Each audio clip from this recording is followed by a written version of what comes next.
But Dr. Jackson just kept doubling, even sometimes having to triple down that President Trump is in, quote, excellent health, and that no one should doubt his mental capacity. To my panel now, Tammy Bruce, Fox News political contributor, Jillian Melchior, Wall Street Journal editorial page writer, Stephanie Hamill, National Diversity Coalition for Trump advisor, and a reporter for One America News Network. Also, Vince Coglianese is with us. He's the editorial director of the Daily Caller. Stephanie, let me start with you.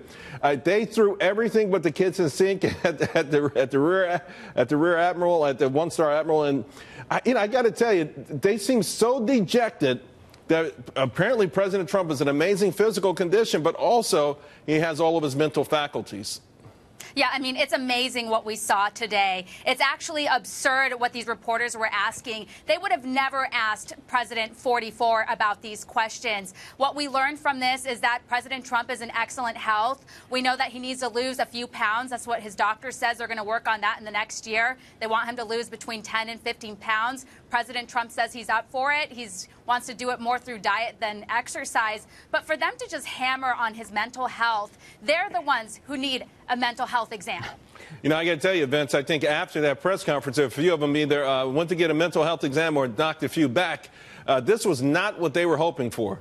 No, not at all. Can you imagine not wanting someone to get a clean bill of health? That's like right. That's a ridiculous way to view this thing. Yet that was the way the press acted today. And I think that assessment's right. I think, if anything, the mental state of the people in the room was actually more exposed than the president's was, which is to say that there were people in there that were wishing the president of the United States had some sort of ailment. And what this is it's animated by a notion that he needs to be disqualified somehow. And they're using his health right now as a way to do that. I can't imagine the press treating a Hillary Clinton presidency anywhere near the same way. Remember, during the campaign, serious questions about her health, and Washington Post reporters were recommending to the rest of us that we stop asking questions. Eventually, she fell into a van, and then we had to change the calculus there. Yeah, exactly. There were a lot of rumors swirling around that campaign, ladies.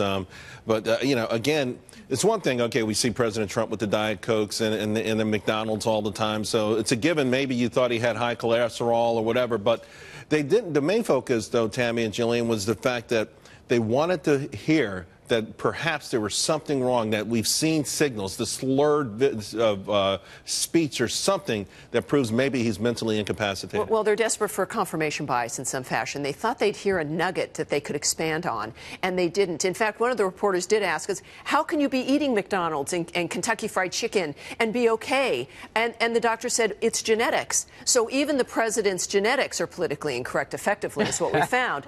But this is important, and our colleagues here have made this point, that this reveals not just an important day, not just the condition of the President of the United States, but the nature of what is supposed to be the media, almost without fail.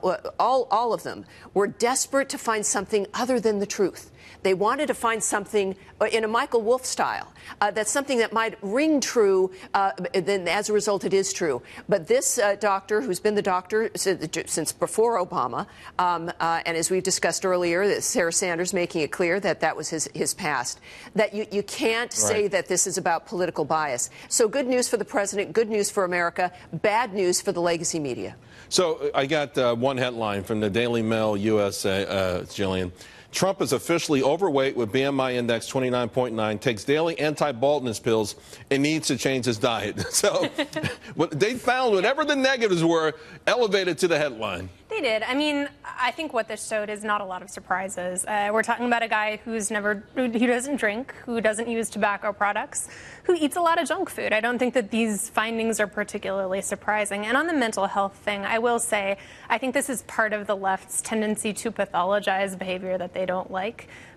Sometimes he does say really surprising and unwise things. I don't necessarily think that's a mental illness. Maybe a judgment problem occasionally. Well, or it could be just a 70-year-old billionaire who's just is accustomed to speaking his mind, right, and hasn't adjusted to the office. But certainly, you know, Stephanie, you know, I saw one tweet from, I guess I would call her a former Republican, that said, well, the cognitive test isn't enough. There needs to be other tests to make sure. And, of course, let's keep in mind that this President Trump insisted on this test, and apparently no other president ever had to take it before. Yeah, well, the White House doctor said that there was really no reason for it.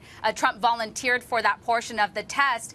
But yeah, what we're learning is he's a very healthy man. He has more energy than a lot of people that are in their 30s and 40s. Anyone who has spent time with the president will tell you that. So again, they're just fishing around looking for a story because they don't want to talk about how the economy is on fire, how women are getting jobs, how Black Americans and Hispanics are getting jobs. And we touched on this, how they would have never treated a former president like this. Obama was a chain smoker for 30 years.